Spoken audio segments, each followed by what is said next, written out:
Em 1934, o sertão nordestino seguia seu curso de poeira e silêncio.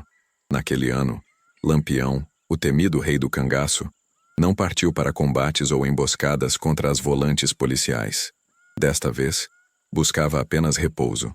Aceitou o convite de um velho aliado, o coronel Messias, um fazendeiro abastado que também era seu coiteiro de confiança, aqueles que ofereciam abrigo e auxílio aos cangaceiros. Era uma relação de interesses mútuos. Messias abastecia Lampião com armas e munições, recebendo em troca proteção e prestígio. A fazenda de Messias situava-se em uma região erma, encravada entre vales, matas fechadas e a dura caatinga do rastro da Catarina, um esconderijo perfeito contra as investidas da polícia volante. O local, conhecido como Chapada Grande, era dominado por serras majestosas, verdadeiros paredões de pedra, mas também guardava seus perigos naturais, como onças e cobras capazes de devorar um boi inteiro, segundo relatos locais. Recebido com festa, Lampião logo foi informado de que o quarto para ele e Maria Bonita, sua companheira, já estava preparado. Essas demonstrações de bajulação eram comuns e revelavam o medo e a conveniência que cercavam o mito do cangaceiro. Nos dias seguintes, o bando aproveitou para relaxar. Lampião visitou as bodegas, típicos armazéns que vendiam de tudo, inclusive cachaça para beber e conversar. Porém, em uma dessas visitas, algo inédito aconteceu. Ao entrar na bodega de Ademar, notou que 6 frequentadores, 5 homens e uma mulher, ao vê-lo, se levantaram e saíram abruptamente, sem sequer responder ao seu cumprimento. Tomado por uma fúria silenciosa, Lampião questionou em voz alta: "Por que ao entrar todos se retiram? Por acaso estou fedendo?" Os frequentadores retornaram, mas o silêncio persistia. A tensão era palpável até que um jovem vaqueiro, tremendo de medo, se aproximou. Lampião o pressionou, ameaçando cortar-lhe a língua e as orelhas caso não falasse a verdade. Com a voz trêmula, o rapaz confessou: "É medo, capitão. Dizem que o senhor mata só para ver o tombo." Lampião, com semblante grave, explicou que a fama sanguinária era alimentada pelas volantes, chamando os policiais de macacos covardes. Disse que só eliminava traidores e inimigos, nunca inocentes. Para tranquilizar a todos, anunciou que a bebida e a comida daquela noite seriam por sua conta, como gesto de paz. Em seguida, o bodegueiro Ademar, intrigado, chamou Lampião a um canto e lhe revelou um fato curioso. Havia uma menina na região, filha de um casal de aparência modesta e simples, cuja beleza era tão extraordinária que parecia impossível ser filha legítima dos dois. "É como ver 2 carvãozões criarem uma bonequinha de porcelana", brincou Ademar, reforçando a estranheza do povoado. Lampião, instigado pela história, decidiu visitar a tal família. Na manhã seguinte, partiu acompanhado de Maria Bonita, Ademar e 6 cangaceiros armados. Após 2 léguas de viagem, chegaram à casa humilde de seu Jacinto e dona Zulmira. O casal os recebeu com hospitalidade, sem demonstrações de medo, mostrando que quem tem consciência tranquila nada teme. A casa era simples, mas impecavelmente limpa, perfumada com o aroma de flores do campo. Pouco depois, uma jovem de aproximadamente 12 ou 13 anos surgiu carregando uma bandeja de café. Ela era de uma beleza impressionante, com traços delicados, olhos verdes cintilantes e uma expressão serena. Porém, notaram que a menina, educada e respeitosa, permaneceu séria durante todo o tempo. Após o café, Lampião, sem rodeios, comentou: "Essa menina não parece filha de vocês." Sem se ofender, seu Jacinto explicou a história. Há 13 anos ele trabalhava para o coronel Simão das Neves Siqueira, em Pernambuco. Durante um ataque brutal de jagunços, o coronel e sua esposa foram assassinados. Em meio ao caos, Jacinto salvou uma bebê de 3 meses, filha do coronel, e fugiu para longe criando a criança como se fosse sua própria filha. A menina chamava-se Esmeralda, nome inspirado na cor vívida de seus olhos. Maria Bonita, emocionada, perguntou à pequena se ela era feliz com seus pais adotivos. Com um sorriso tímido, Esmeralda respondeu que amava profundamente seus pais e cuidava deles com dedicação. Isso era tudo que Lampião precisava ouvir. Contudo, sabedor de que a menina tinha direito à herança de seus pais biológicos, Lampião decidiu agir. Planejou enviar 2 grupos de cangaceiros, liderados por Zé Sereno e Luiz Pedro, para confrontar os atuais proprietários da antiga fazenda e exigir o reconhecimento dos direitos de Esmeralda. Ao chegarem, encontraram Otávio, irmão do coronel Simão. Inicialmente desconfiado, Otávio exigiu provas. Quando os cangaceiros descreveram Esmeralda olhos verdes e uma pequena mancha negra na altura do joelho esquerdo, Otávio, emocionado, reconheceu a sobrinha. Pediu 2 dias para levantar a quantia da herança. Fiel à palavra, Otávio voltou com uma mala repleta de dinheiro, equivalente ao que Esmeralda tinha direito. Junto aos cangaceiros, ele viajou até o lar da jovem. Lá, diante de todos, reconheceu oficialmente Esmeralda como sua sobrinha e agradeceu emocionado a seu Jacinto e Dona Zulmira por terem salvo e criado a menina. Ofereceu à sobrinha a oportunidade de viver com ele, mas Esmeralda, com ternura, preferiu ficar ao lado de seus pais adotivos. Otávio então decidiu comprar uma fazenda próxima, garantindo que Esmeralda tivesse futuro próspero e segurança, passando a propriedade para o nome dela e deixando também uma fortuna para o casal que a criou. Lampião, por sua intervenção, recebeu 6 contos de réis, uma soma altíssima como recompensa. De volta à bodega, Lampião pagou uma rodada de cachaça com 1 conto de réis, impressionando a todos, e deixou o troco para Ademar, declarando, bem-humorado, que aquilo era pela informação preciosa que resultou na fortuna da jovem Esmeralda. Nos meses que se seguiram, a notícia da jovem Esmeralda e da herança recuperada pelo próprio Lampião espalhou-se como rastilho de pólvora pelos sertões de Alagoas, Pernambuco e Bahia. Nas feiras e nas bodegas, o povo murmurava, até no meio da guerra do cangaço, Deus escreve certo por linhas tortas. A fazenda que agora pertencia a Esmeralda crescia sob os olhos atentos de seu Jacinto e Dona Zulmira. Com o dinheiro recebido, melhoraram a casa simples, compraram novas cabeças de gado, ferramentas modernas e contrataram alguns homens de confiança para ajudar nos trabalhos da terra. Esmeralda, mesmo tão jovem, já demonstrava um espírito sábio e curioso, aprendeu sobre plantio, comércio e até ajudava nos registros em cadernos que o padre da região lhe ensinou a manter. Mas como era de se esperar, fortuna no sertão chamava mais do que admiração. Chamava também a cobiça. Não tardou para que coronéis vizinhos, jagunços a soldo, e até mesmo pequenos grupos de cangaceiros renegados começassem a sondar a fazenda da jovem herdeira. Alguns diziam que a menina era só fachada e que o dinheiro deveria ser redistribuído. Outros, mais maldosos, espalhavam boatos tentando manchar o nome de Esmeralda e seus pais adotivos, insinuando que tinham forjado toda a história para se enriquecer. Lampião, informado por seus coiteiros sobre os rumores crescentes, não tardou a agir. Em uma noite de lua cheia, montou acampamento não longe da fazenda e, ao amanhecer, apareceu de surpresa na propriedade, desta vez acompanhado de Maria Bonita, Zé Sereno e Luiz Pedro. Foram recebidos com festa, mas também com a preocupação estampada nos rostos de seu Jacinto e Dona Zulmira. Sentados à sombra de um grande juazeiro, Lampião foi direto ao assunto. Seu Jacinto, a menina tem riqueza agora. E riqueza no sertão é como melado derramado no chão, chama formiga.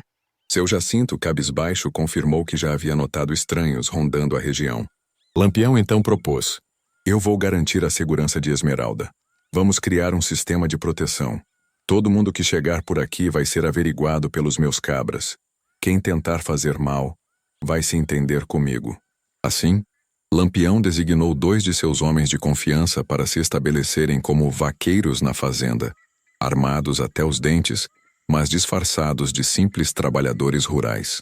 Além disso, um grupo de sentinelas foi montado nas trilhas de acesso, garantindo que qualquer visitante fosse visto muito antes de chegar. Com a proteção garantida, a fazenda prosperou. A plantação de cana-de-açúcar expandiu-se, novas cabeças de gado chegaram, e Esmeralda começou a ser educada por um professor vindo especialmente da vila de Piranhas, pago com parte da fortuna que Otávio lhe deixara. A menina crescia em beleza e inteligência, chamando ainda mais a atenção. E foi durante a celebração de São João daquele ano, numa festa organizada na própria fazenda, que um novo destino começou a se desenhar. Entre os visitantes havia um jovem alfaiate chamado Bento Farias. Diferente dos demais, não viera com interesse na fortuna de Esmeralda. Seu olhar, tímido e sincero, encontrou o dela durante a dança da quadrilha, sob as luzes tremeluzentes das lamparinas de querosene. Ali, entre um passo e outro, nasceu algo puro, uma amizade que logo floresceria para além das expectativas de todos. Mas o sertão, terra de beleza e tragédia, jamais permitiria que felicidade plena fosse conquistada sem luta. A cobiça, a inveja e o perigo ainda rondavam a jovem herdeira e velhos inimigos, ao saberem que a fortuna da filha do coronel Simão agora sustentava uma nova dinastia. Começaram a tramar nas sombras.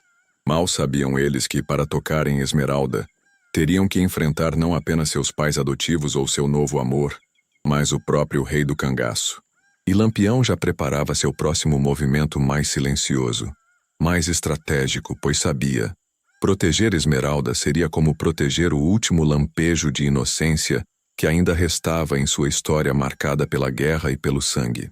No sertão, onde o tempo parecia arrastar os dias sob o sol escaldante, as más notícias corriam mais velozes que o vento.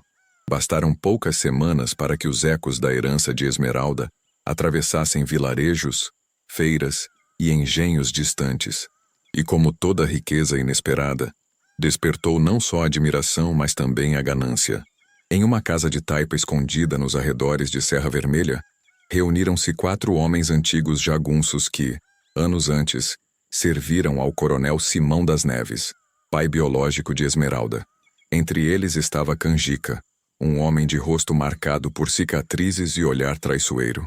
Conhecedor dos detalhes do massacre que eliminou o coronel e sua esposa, Canjica sabia de um segredo que, se revelado, poderia mudar tudo.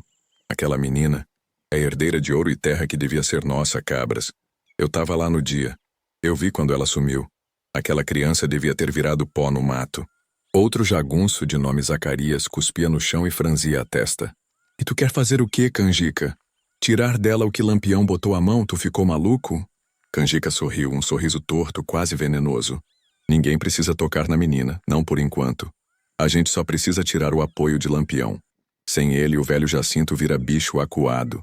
E assim nasceu o plano: difamar Esmeralda, plantar desconfiança nos arredores e, o mais ousado, subornar homens dentro do próprio bando de Lampião para espalharem boatos de que a menina estava usando o nome do rei do cangaço em benefício próprio, enriquecendo às suas custas.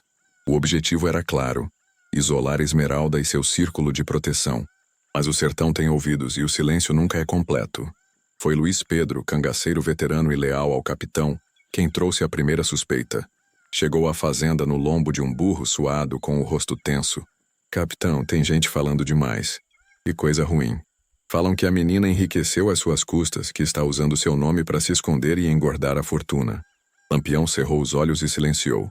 Pegou o bornal de couro, acendeu um cigarro de palha e caminhou até a varanda da casa de seu Jacinto, onde Esmeralda lia, sentada em um tamborete. Esmeralda, minha flor do sertão, você confia em mim?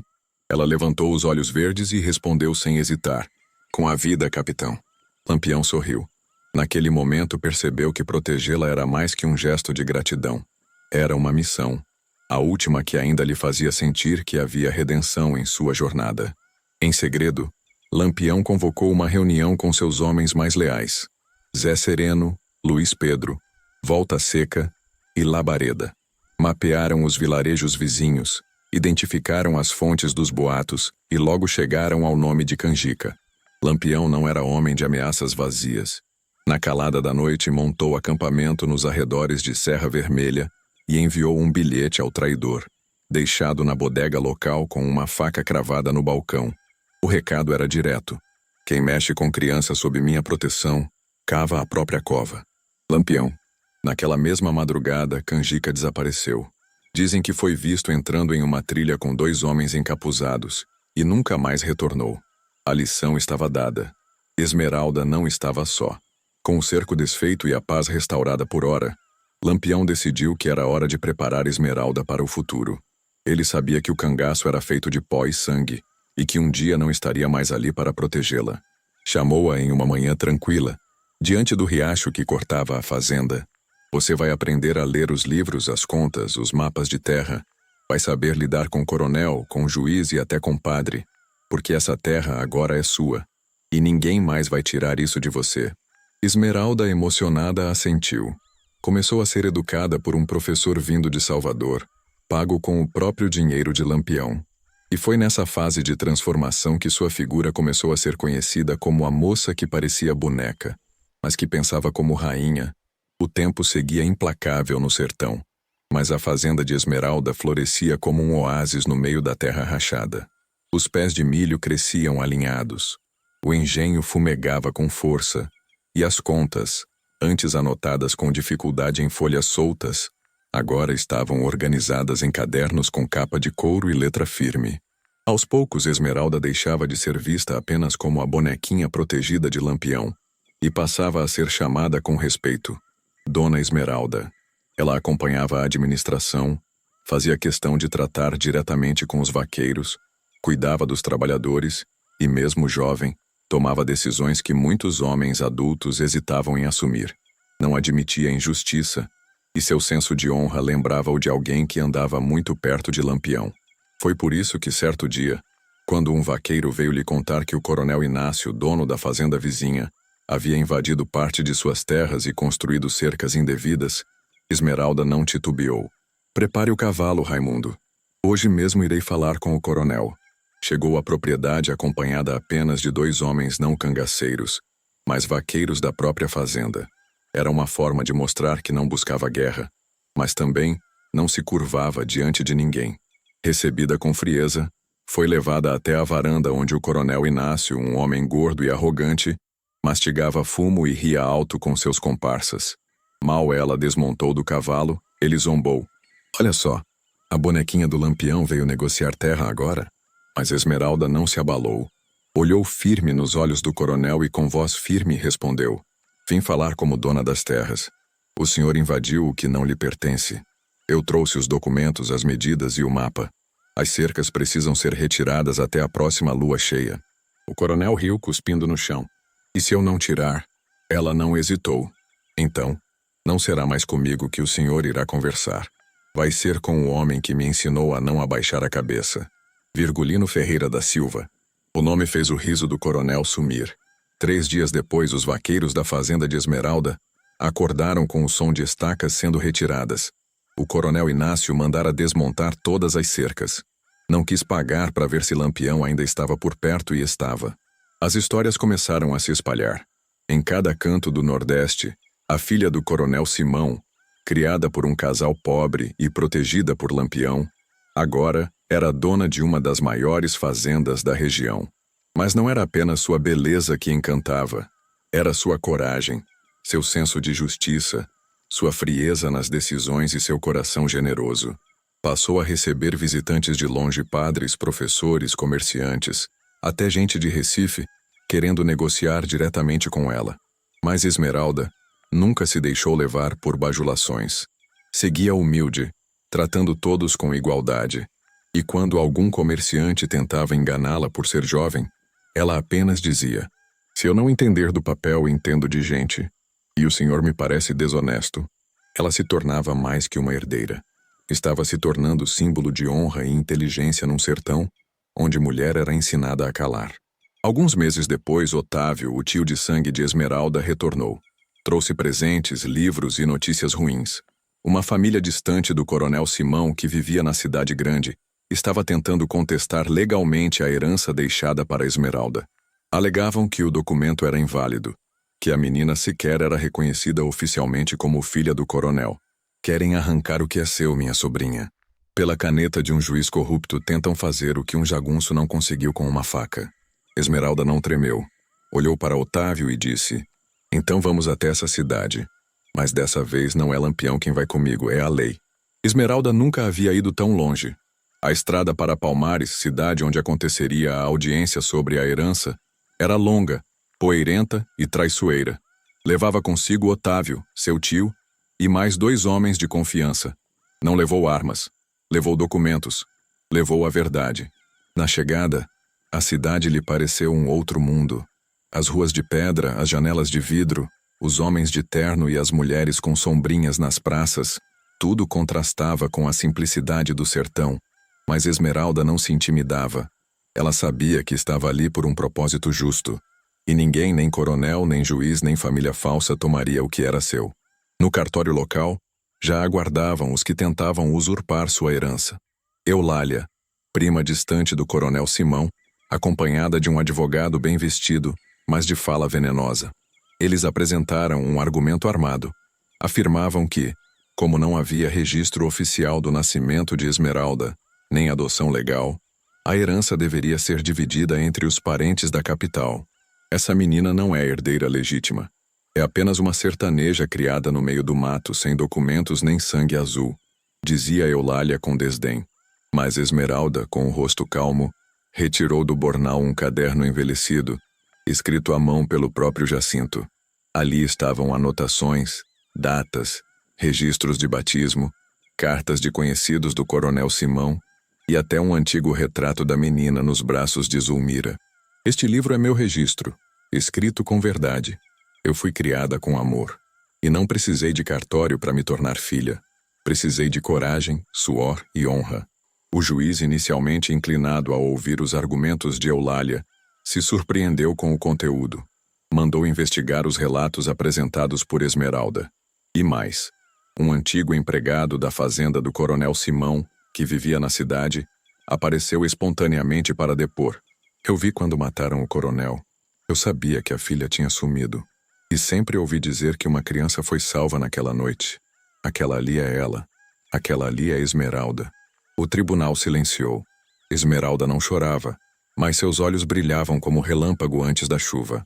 A juíza, uma mulher dura e respeitada, encerrou a audiência com firmeza. A herança será mantida em nome de Esmeralda das Neves Jacinto. E recomendo que ninguém mais tente retirar dela o que recebeu com justiça. Este tribunal reconhece sua história, sua identidade e sua honra. Ao retornar para casa, a viagem parecia mais leve. O povo já esperava por ela na porteira com fogos, bandeirinhas e uma faixa escrita à mão. Bem-vinda, Dona Esmeralda. A justiça está viva. Lampião, informado por um coiteiro, apareceu 2 dias depois. Você ganhou na lei. Nunca pensei em ver isso. Porque o senhor me ensinou que quem tem palavra tem tudo. Eu só segui o que aprendi. Lampião a olhou com orgulho. Talvez naquele momento ele tenha sentido que seu tempo estava se encerrando. Não com derrota, mas com um legado diferente. Não de sangue, mas de construção. Antes de partir para o sul de Sergipe, onde preparava novas estratégias, Lampião entregou a Esmeralda um presente. Uma medalha de ouro com a imagem de Nossa Senhora das Dores, a mesma que ele carregava no pescoço em suas batalhas. Para quando o perigo chegar de novo. Mas agora, não é mais tua beleza que assombra o mundo, Esmeralda. É tua força. Ela segurou a medalha, colocou no pescoço e respondeu. Agora eu protejo meu povo com fé e com sabedoria. Mas se precisarem, ainda sei usar coragem. Lampião sorriu, montou seu cavalo e partiu no entardecer. O sol, que parecia querer se esconder, pintava o céu com laranja e sangue.